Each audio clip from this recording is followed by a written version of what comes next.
Segunda carta de Pablo a Timoteo, capítulo 1. Esta es la primera parte. Este estudio lo titulé Aviva el fuego del don de Dios. Vamos a entender por qué Pablo le dio este consejo a Timoteo. ¿Por qué le dijo que avivara el fuego del don de Dios? Dice desde el versículo 1, Pablo, apóstol de Yeshua el Mesías, por la voluntad de Dios, según la promesa de la vida que es en el Mesías Yeshua.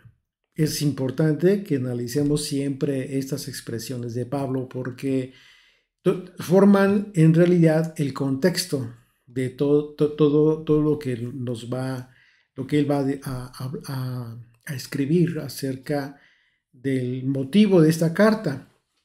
Y comienza hablando de esta manera, refiriéndose a Yeshua de esta manera. Muy interesante porque se describe a Yeshua, el Mesías, como la promesa de la vida. Y esto es muy, muy hermoso y muy importante que lo entendamos, porque esta referencia tiene una relación muy estrecha con el propio Evangelio. Porque si analizamos la palabra promesa que se ocupa en este pasaje en el griego es la palabra evangelia. Con P, evangelia o evangelia, y se traduce como anuncio. En el sentido de dar una información o incluso de dar a un asentimiento, a sentir una verdad.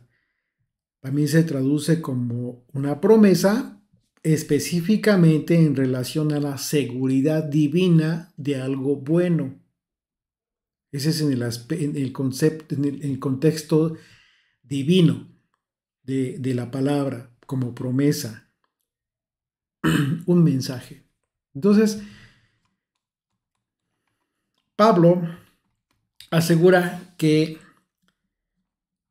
él fue apóstol del Mesías por la voluntad de Dios. ¿Y esto qué significa? Bueno, significa que Pablo sería parte fundamental en el cumplimiento de esta promesa. Es decir, Pablo fue llamado para contribuir a difundir este evangelio y para difundir la seguridad de algo bueno. Y esto, por supuesto, que es lo que nosotros conocemos como el Evangelio, tal cual, las buenas nuevas de salvación, el buen mensaje. Entonces, las palabras tienen mucha relación y esto es lo interesante, porque podríamos leer este primer versículo de la siguiente manera.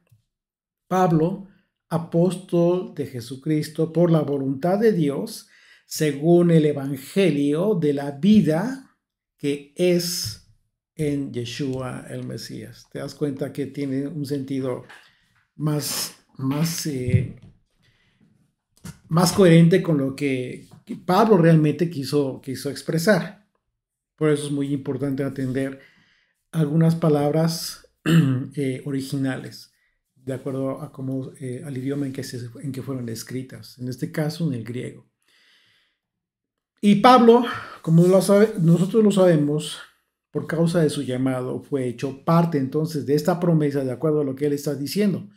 Fue parte de esta promesa de vida que fue el Mesías. Y en este sentido, la palabra vida, pues obviamente, ¿con qué crees que te conecta? Pues con el reino de Dios. Porque, como sabemos, el Evangelio, que es un mensaje divino, que trajo aquel que dijo, arrepentíos porque el reino de Dios se ha acercado. La promesa hecha carne anunciando el reino, es decir, anunciando la vida eterna. Entonces es bien interesante que tú como estudiante, siempre que veas la palabra vida en este contexto del anuncio del evangelio, de las profecías, etcétera, tú conectes la palabra vida con la eternidad, con la vida eterna.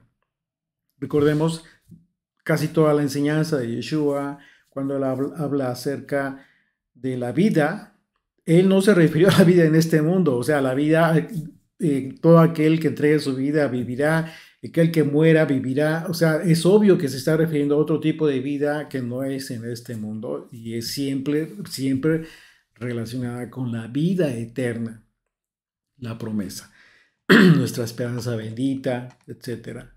Entonces, dice el verso 2, a Timoteo, amado hijo, gracia, misericordia y paz de Dios el Padre y de Yeshua el Mesías, nuestro Señor. Entonces, bajo este entendimiento de que el llamado de Pablo fue divino, él reconoce a Dios como Padre.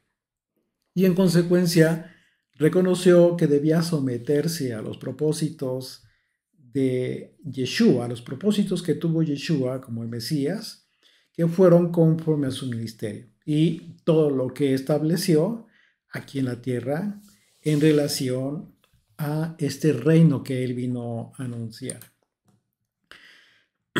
Dice el verso 3, doy gracias a Dios, al cual sirvo desde mis mayores con limpia conciencia. Una vez más, repito, doy gracias a Dios, al cual sirvo desde mis mayores con limpia conciencia, de que sin cesar me acuerdo de ti en mis oraciones noche y día. Se sigue dirigiendo a Timoteo, pero él está refiriendo a sus mayores. ¿A qué se refirió Pablo con esa expresión? Esa expresión bien podría referirse a sus abuelos, ¿sí?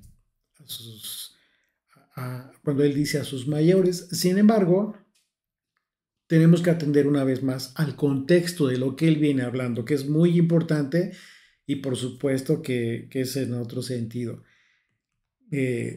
No podría estarse refiriéndose solamente a las personas que de algún momento quizás se vieron por él, le enseñaron, lo formaron, porque está hablando de la fe.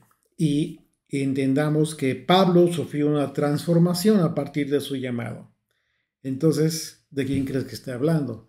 Pues es obvio que él está hablando de los patriarcas de la fe. Y lo que nos confirma es que lo que él ha recibido y que es fundamental para servir a Dios, lo ha recibido de los patriarcas, de sus mayores. Y es decir, que la fe de Pablo es la misma fe de Abraham, Isaac y Jacob, porque esto es justo lo que la fe le permitió. La fe hizo que tanto los patriarcas como Pablo pudieran servir a Dios. En ese sentido se refiere a sus mayores, de que en ese sentido es como él le ha servido a Dios.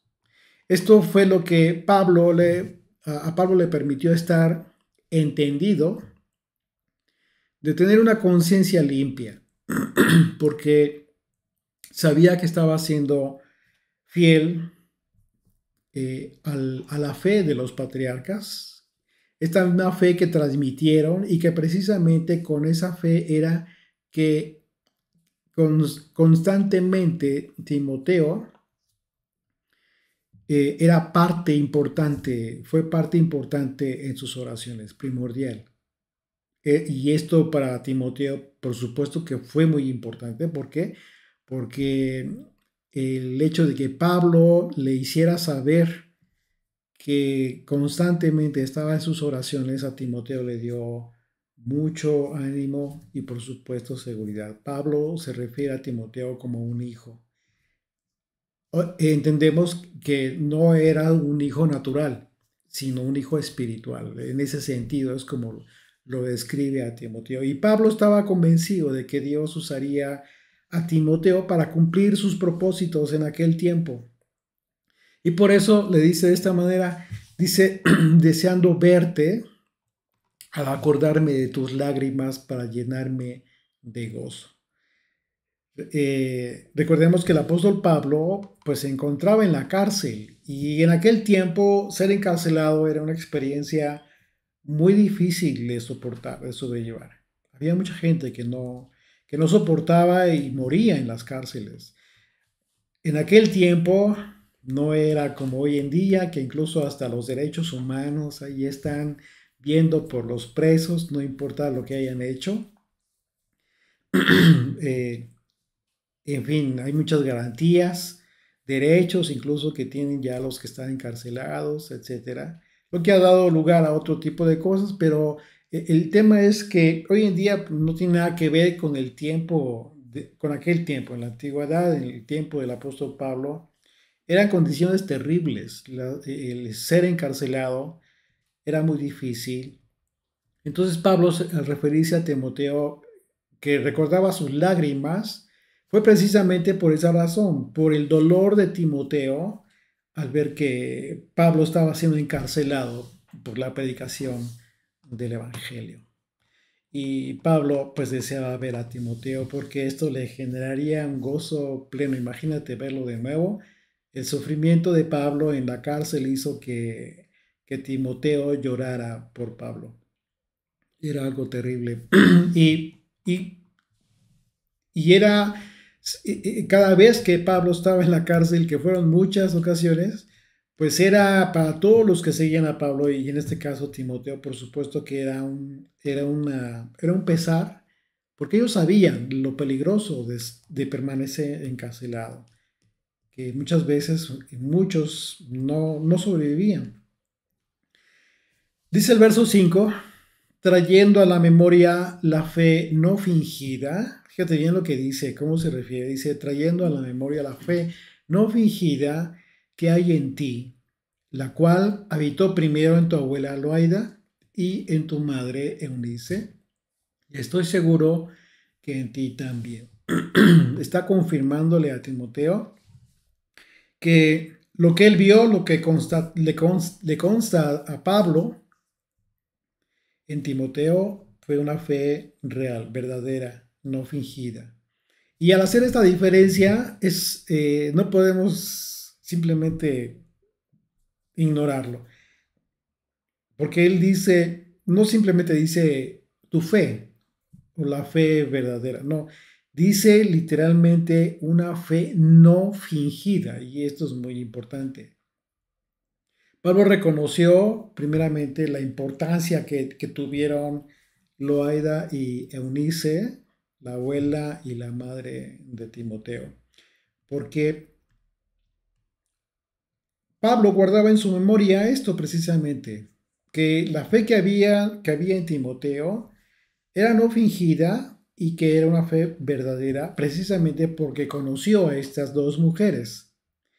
Y esto es muy importante porque a nosotros nos dice lo importantísimo y la gran relevancia que tiene el hecho de que la fe verdadera se transmita a las generaciones, que se transmita de generación en generación, porque es así como debería de ser, porque como padres, si ya eres abuelo o abuela, pues nuestra esperanza es que nuestra fe crezca en nuestras generaciones, permanezca, sea transmitida con fuerza, con solidez en nuestras generaciones, en nuestros hijos, en los nietos, como una bendición de Dios. Este es el mayor anhelo de todos nosotros, por supuesto, pero tenemos que hacer algo, que justo lo que hizo la abuela y la madre de Timoteo. Entonces, la importancia de que nuestras generaciones tengan conciencia de lo que implica asumir la fe que se les ha transmitido, es decir, para ellos, para los hijos y para los nietos, que en su momento ellos tengan esta conciencia de lo importante que es asumir que la fe que se les ha transmitido es relevante para sus propias vidas, porque estamos hablando de que nuestros hijos y nuestros nietos van a tener una ventaja que quizás tú y yo no tuvimos en su momento. Es decir, van a tener una fe más sólida. gracias a las generaciones anteriores. ¿Por qué? Porque estamos hablando de que estás transmitiendo una fe no diluida. Si tú te encargas como padre, madre, abuelo, abuela, de cometer el terrible, gravísimo error de echar a perder esta gran responsabilidad que tienes, que Dios te ha dado, al hacerte conocer la fe verdadera, y ya has comenzado a diluir con tal de quedar bien, con tal de que no se enoje el hijo, de que esté muy cómodo, de que que el nieto pues esté muy cómodo, que no te dejen de ir a ver. Si has cometido ese gravísimo error, has echado a perder una gran labor, una gran responsabilidad. Eso no te puede pasar, no debe pasarte, no nos debe suceder esto. Debemos ser fieles, pero esa fidelidad implica valor. Y hablar de valor en este sentido es, sabemos que yo no sé, pero dicen que los abuelos son bien, consentidores, y está bien, ¿no? Está bien. Pero, pero cuando hablamos de la fe, tú no puedes cometer ese error. Empezando desde que eres padre, por supuesto. Tú debes ser muy firme con tus hijos. Si tus hijos comienzan a querer andar por otros caminos, tú debes mantenerte firme. Y no por esa razón de repente comiences tú a diluir tu fe. Porque entonces el día que tu hijo quiera estirar la mano y sostenerse de algo fuerte, no lo va a encontrar. Porque ya no hay nada fuerte en ti. Y por esa razón Pablo le habla de Timoteo de valor. Pero ese valor tiene que estar respaldado por un fuego, el fuego del don de Dios. No es un fuego de ti, no es tu fuerza, no es tu capacidad. Eso no sirve, no te va a servir. Tienes que depender de Dios, pero tienes que mantenerte fiel, firme.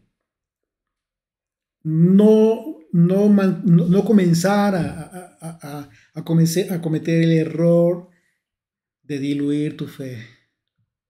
Dice el verso 6. Por lo cual te aconsejo que avives el fuego del don de Dios que esté en ti por la imposición de mis manos. Aquí muchos podrían decir, pues es que Pablo se adjudicó este poder.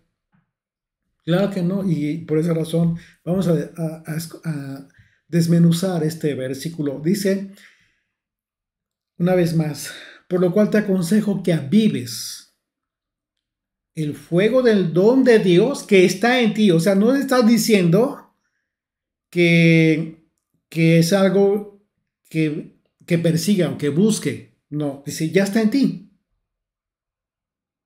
Avívalo. Y dice, y está en ti por la imposición de mis manos. Y esto es muy importante que lo entendamos, porque no es cualquier cosa. Esto significa que encender el fuego, avivar el fuego. Cuando dice que avives el fuego, en el griego es la palabra anasuperue. ¿Y cómo se traduce esta palabra? Se traduce como volver a encender. Esto significa que el fuego de Dios ya estaba en Timoteo, y esto por el acto de la imposición de manos que él está refiriendo. Al comprender un poco mejor, para comprender un poco mejor lo que dijo Pablo aquí, la palabra don que vemos aquí, al referirse al don de Dios, esta palabra don, en el hebreo es la palabra carisma.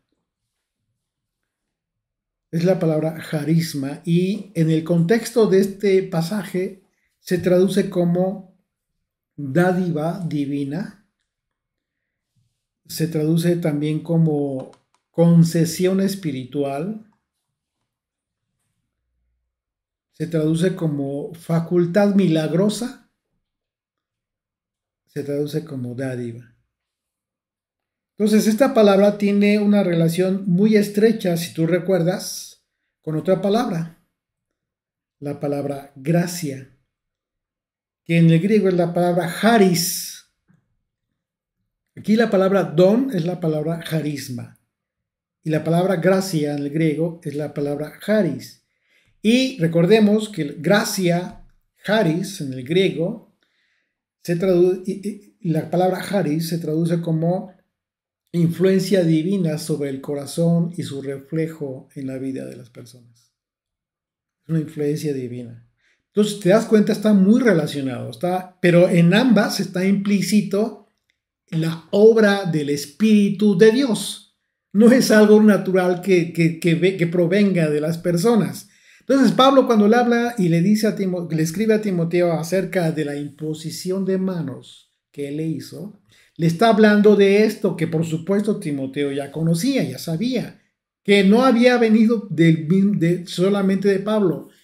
Pablo simplemente había sido un vínculo para que el Espíritu de Dios obrara en la vida de Timoteo. Entonces, el concepto original de esta palabra es la palabra don, en referencia al fuego del don de Dios. Podemos entender que el apóstol Pablo estaba dando testimonio de que cuando él le impuso las manos a Timoteo, efectivamente fue Pablo mismo, fue testigo de que una facultad milagrosa o concesión espiritual se produjo en la vida de Timoteo. Esto jamás pudo haber venido del propio Pablo. Él era consciente de eso y Timoteo sabía de lo que estaba hablando Pablo. Y en este sentido es que Pablo le dice que eso que recibió Timoteo necesita ser avivado en su vida. ¿Para qué? Para continuar con su servicio.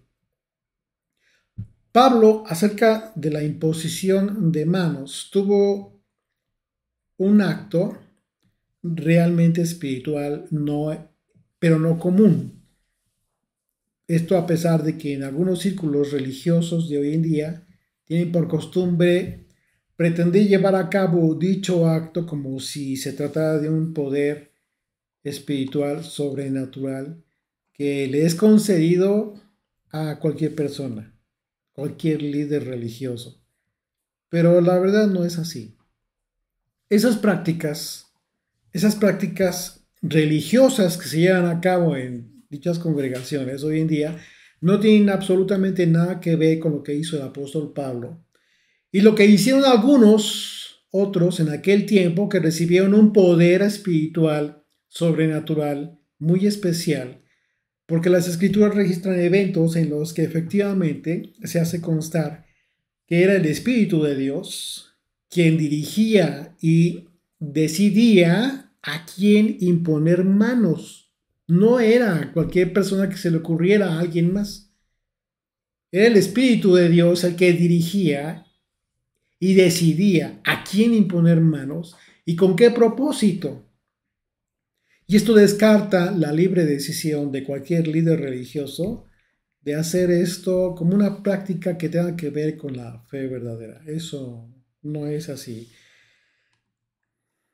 Dice, acompáñame en tu Biblia a Hechos capítulo 13. Vamos a recordar lo que sucedió con Pablo, cuando a Pablo le pusieron manos. ¿Y cómo fue?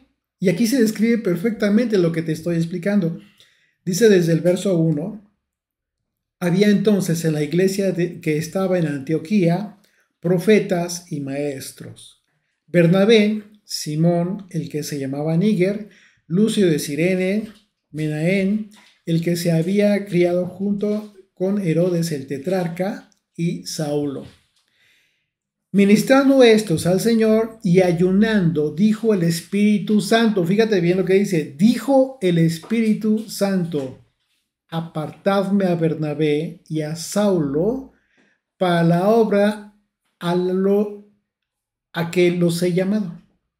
O sea, es quién y con qué propósito. Esto no puede estar en la mente y en la facultad de un humano cualquiera. No es facultad de nosotros, sino del Espíritu de Dios solamente. Dice el verso 13: entonces, habiendo ayunado y orado, les impusieron las manos y los despidieron. Pero ya tenían un propósito.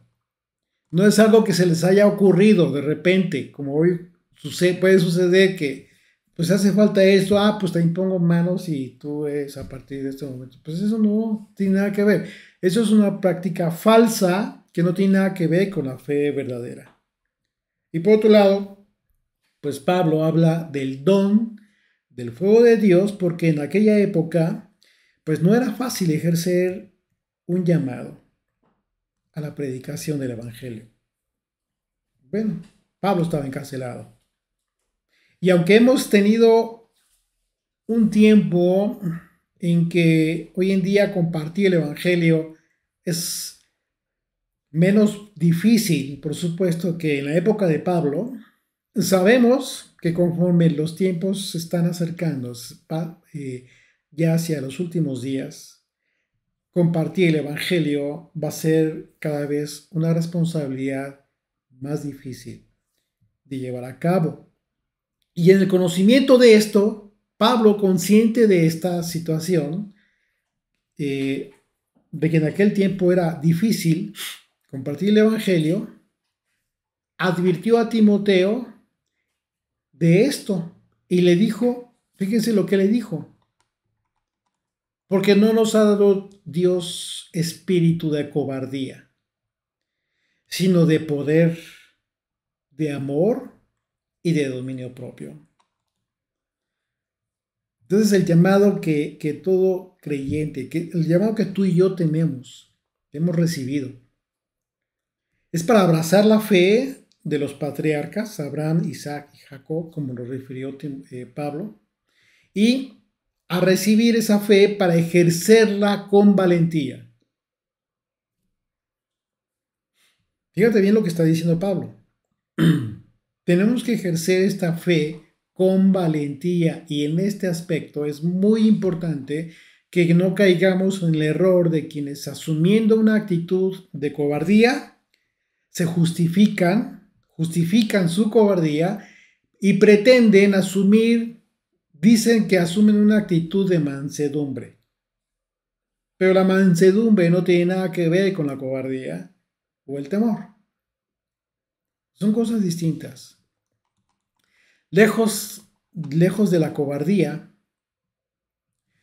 o el temor en relación a nuestra fe, Dios nos ha dado un espíritu de poder, de amor y de dominio propio.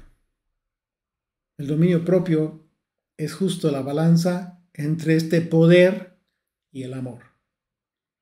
Tres conceptos muy, muy importantes, porque tenemos, por la gracia de Dios, tenemos la capacidad para amar a nuestro prójimo. Y en ese sentido, es que el dominio propio debemos entenderlo como la capacidad de apegar nuestras vidas a lo que dicen las Escrituras. De que tu vida la vayas transformando poco a poco, vaya transformándose según la fe que dices predicar. ¿Cómo es esto? Bueno, comportándonos a la luz de la verdad de las Escrituras. Y no que digamos una cosa y que nuestros actos digan otra. Y esto sigue una secuencia lógica, porque la verdad de la verdad de las Escrituras, la verdad que podemos ver en las Escrituras, es que debe determinar las Escrituras nuestro comportamiento en todo momento. nuestras acciones, nuestras palabras, lo que pensamos. Todo ello implica el dominio propio o autocontrol, si lo quieres llamar, que debemos tener. ¿Ok? O sea, tienes que tener poder, el poder que Dios te da, la valentía, pero también tienes que tener amor. Y en esto el dominio propio ejerce un trabajo impresionante porque debe ser justo una balanza. Dice el verso 8, por tanto, no te avergüences de dar testimonio de nuestro Señor. Y esto es importantísimo. Eso es justo, porque esto es justo lo que pretende el enemigo a través de todo lo que pasa en el mundo. ¿Qué es lo que quiere el enemigo a través de muchas personas que le están sirviendo? Al enemigo. ¿Qué es lo que quieren? ¿Qué es lo que buscan? Pretenden que tú y yo nos avergoncemos de nuestra fe. Este aspecto tiene relación con lo que las personas que rechazan la fe y que aman las cosas del mundo y piensan de esa manera, porque ya que para ellos la fe, para un incrédulo, la fe y las personas que manifiestan la fe en sus vidas, para ellos nosotros somos personas débiles. Por eso Pablo habla de poder, de valor. Porque para un incrédulo, tú y yo que manifestamos la fe en Dios, en el Mesías, y hablamos de nuestra fe, para todos ellos nosotros somos personas débiles. Y en algunas ocasiones muchos de ellos consideran que quienes tenemos fe somos personas que no tenemos cultura. Piensan que la fe es para ignorantes. Y esos incrédulos piensan que tenemos fe porque necesitamos de algo a que aferrarnos, refiriéndose a cualquier cosa que, que no es verdad en este mundo. Y necesitamos como que nos aferrarnos a una idea solamente, porque ellos son incrédulos. Y sí, por supuesto que nosotros nos aferramos a algo, pero es precisamente a nuestro Mesías y a todo lo que Él representa. Como creyentes, nuestra mentalidad ha sufrido una transformación radical y la forma en la que concebimos la vida en este mundo y la vida a la que aspiramos, que es la vida eterna, simplemente es algo que cualquier incrédulo no puede entender. Y no lo va a entender porque estamos hablando de una transformación que cuando ha sido verdadera, entonces ha surgido desde nuestro espíritu. Y eso es imposible de falsificar. No puede ser. Una gente que pretenda decir que ha sufrido una transformación y vive la fe, pero que realmente vive en el mundo, tarde o temprano se va a cansar de fingir. La gente se va a dar cuenta.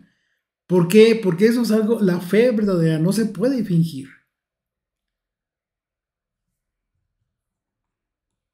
Pablo le pidió a Timoteo que no se avergüence de esa fe verdadera y que por el poder que ha recibido en el Espíritu cumpla su propósito divino sin avergonzarse, es decir, que no le dé ningún crédito a todos aquellos que pudieran tacharlo de inculto o ignorante, sino que por el valor que ha recibido en el poder del Espíritu de Dios, por el amor a su llamado y el dominio propio que dé testimonio de nuestro Mesías.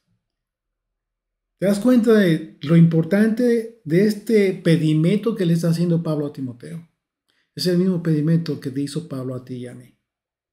Es la misma responsabilidad que tú y yo tenemos.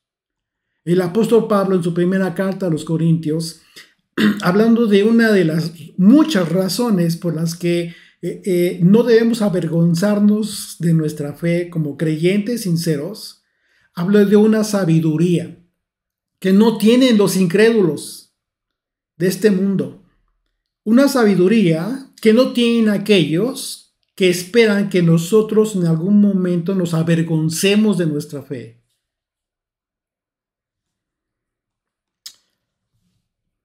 Acompáñame a 1 Corintios capítulo 2 y te voy a recordar el eslogan de este ministerio a partir del verso 5.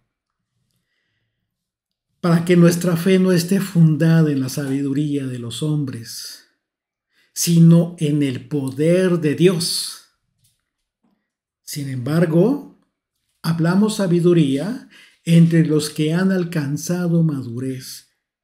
Y sabiduría no de este siglo, no de este mundo, ni de los príncipes de este siglo que perecen, mas hablamos sabiduría de Dios en misterio, la sabiduría oculta, la cual Dios predestinó antes de los siglos para nuestra gloria,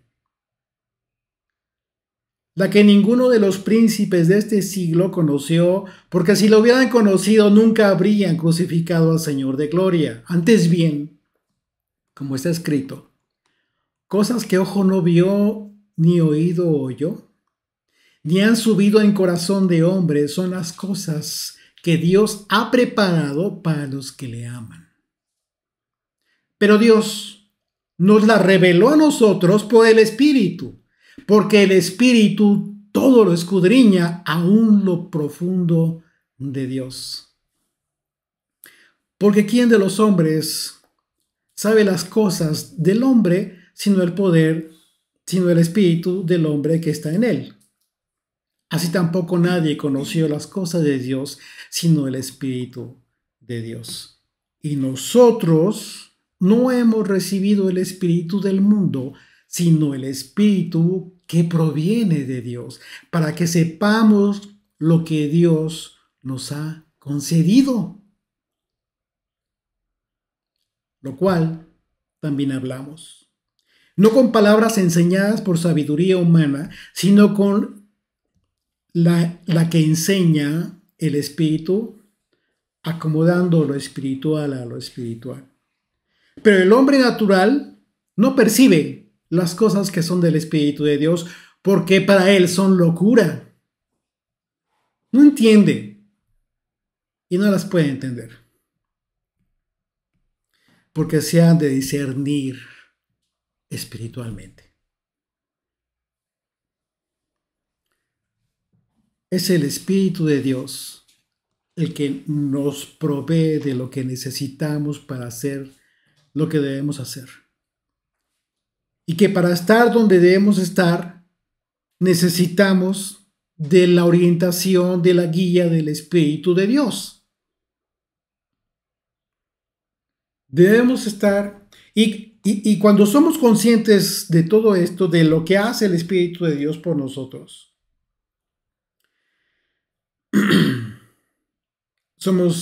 entendemos todo lo que nos ha dado el Señor, todo lo que ha puesto para nosotros, de todas estas cosas que hemos recibido de Él, y no de este mundo, y que son las cosas que no pueden ver, ni recibir, ni percibir los incrédulos de este mundo. Entonces, somos conscientes de que todo aquel que solo vive en la carne, todos aquellos que no creen, que dicen creer porque realmente no creen, que viven sus vidas como les place y no están gobernados por el Espíritu de Dios, ni por el Señor, ni por su palabra. Y que en consecuencia solo esperan en este mundo lo que les pueda dar, lo mejor que les pueda dar este mundo, es en realidad cuando te das cuenta de que son ellos los que son muy miserables. Y por supuesto, ignorantes.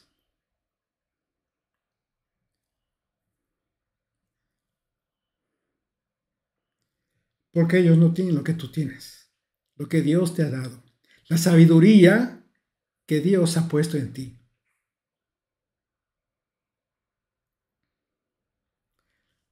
El poder que el Espíritu de Dios ha puesto en ti. Ellos no lo tienen. No tienes de qué avergonzarte. Por el contrario, tienes todo para tener valor. Entonces, viéndolo así, en realidad, quienes deberían estar avergonzados, ¿quiénes son?